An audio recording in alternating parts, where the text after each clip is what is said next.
Today on the Caucus, President Obama's challenge as he prepares to deliver a major speech on the Middle East.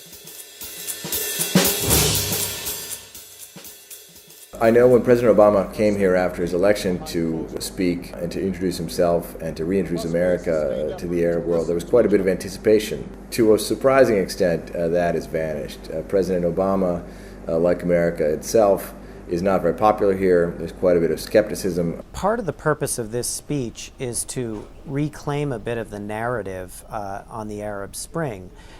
You've seen a lot of violent crackdowns from Syria to Bahrain to Yemen.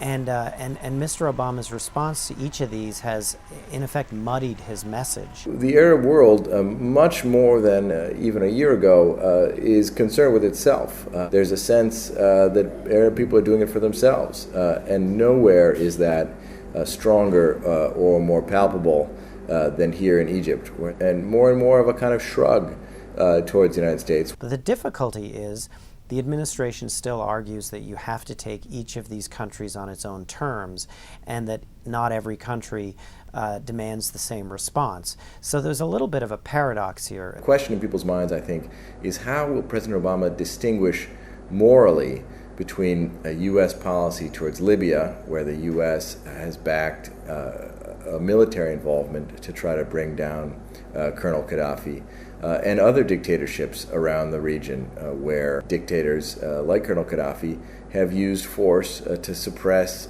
peaceful protesters and possibly lost much of their legitimacy.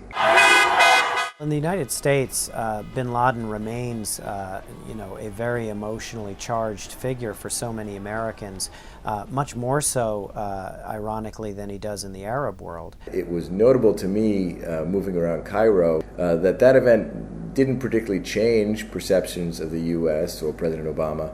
I think for most people here, preoccupied as they are with the Arab Spring, Osama bin Laden seems like, if anything, a kind of echo of the past. I think it's also important for the president to lay down a marker on the Israeli-Palestinian issue. He made it a major foreign policy priority when he first came into office to help broker a deal between Israel and the Palestinians.